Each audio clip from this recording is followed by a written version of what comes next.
Guys, gusto nyo ba ng kakaiba ng mga pagkain and drinks dito po sa bayan ng San Pablo City? Wow! O diba? Angas?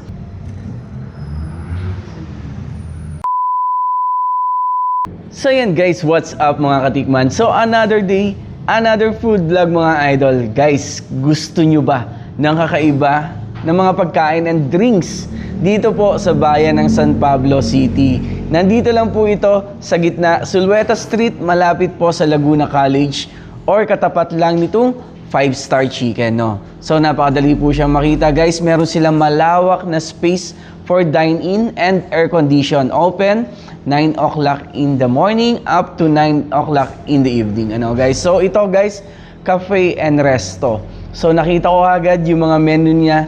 Ang daming pamimilian ng mga drinks, even yung mga sodas, yung mga favorite nating frap, hot and iced coffee, kompleto yan dito kay Brutal. Yan. So umpisahan na kagad natin dito sa kanilang pasta.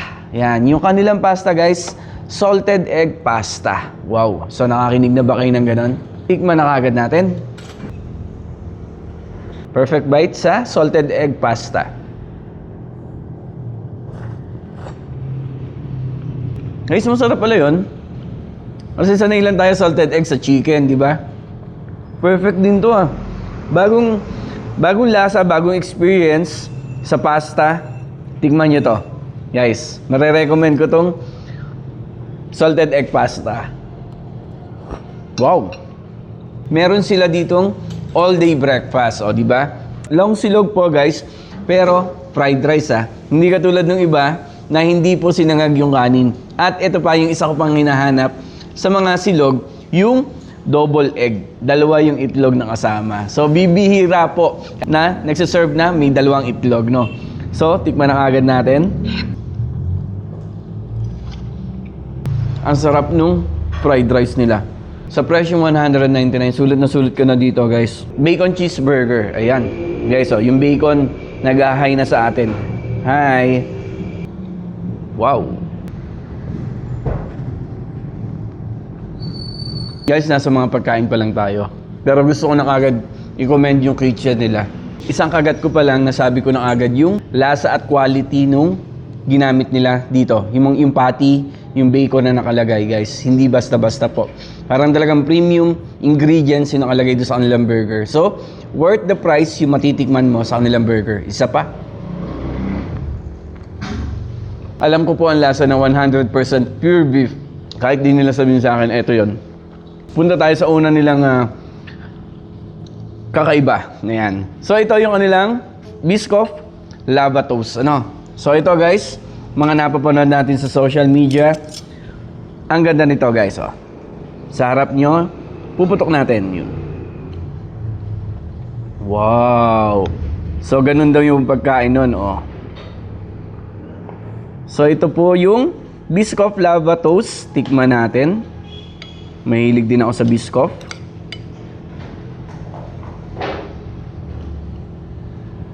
Parang perfect niya sa morning. Alam mo yun?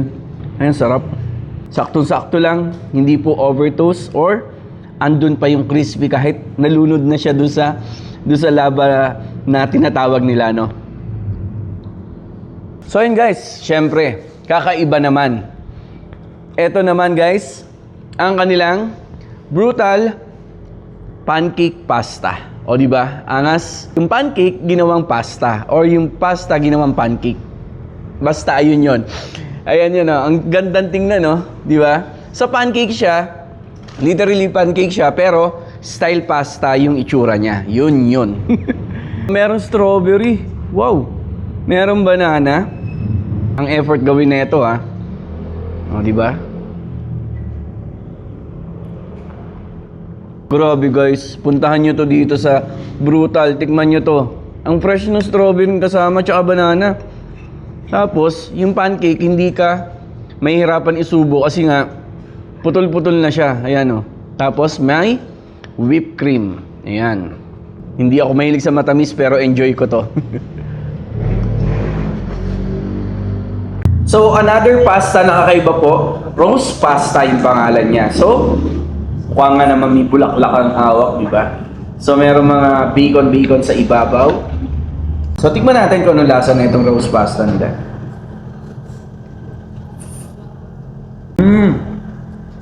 So, may kasamang toast bread. So yun guys, punta tayo sa kanilang drinks. Kasi nga po, ito po ay cafe and resto, no? So tawagin natin yung owner, si Sir Christian yan. So, kung bibisitahin niyo yung page ng Brutal, si Sir Christian po yung nagte-trending sa mga video. Hi Sir Christian! So, pakilala mo naman sa akin itong mga drinks mo dito, sir. So ito po yung bago namin, cereal latte. So, Cereal latte, okay. Parang ano na siya, almusal na. Almusal na, okay. So, tigma ko na agad ha, isa-isahin natin yan ha. So, ganito ba to? Mag-scoop ka? Pwede naman pong scoop nyo na agad yung or pwede nyo i-mix muna. Ah, okay. So, So, po mix pagka natin. mix nyo na. So, Parang nandun yung may lasa. kasama din naman po siyang straw para po Okay. So, try ko na muna yung spoon yung gamitin natin para kasama yung cereal, no?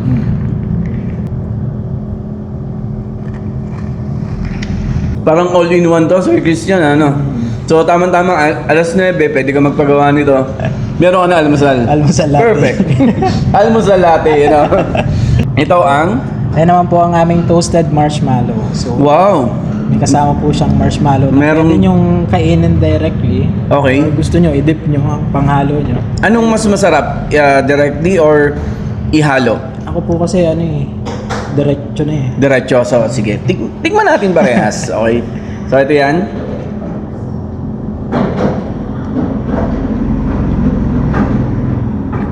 Sino nag-torch nito? Ang galing. Sakto ah. Kinabahan.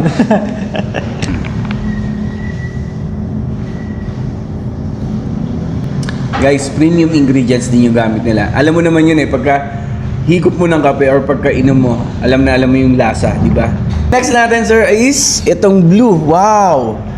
Blue na may green sa ibaba. So, ito ang Earth matcha. Earth Matcha. So, tikman natin yan. Galing nung, guys, kung mapapansin nyo yung mga menu nila, iba-iba yung mga pangalan din ng mga kape. Di ba? May blue yung kape mo. Bibira tayo magkape ng may blue, di ba?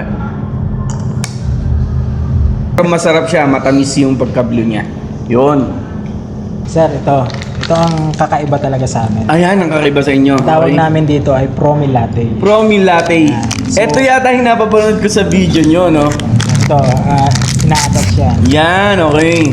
So yan, bago po yan. Pagka in-attach. So, okay. Sir, do the Tas- honors. Do the honors. So, ito, Tanggalin nyo lang po. ito yung napanood ko sa video niya. Yung para siyang bata, di ba? Ayun. Sa mga gusto maging baby po, try nyo Yan. na. Promi Latte or Empa Matcha. Yan, empamatcha. Yun, try natin.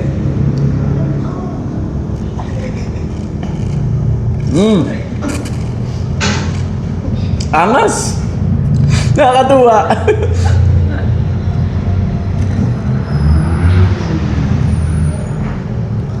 Guys, sigurado magtatagal ang kape sa inyo.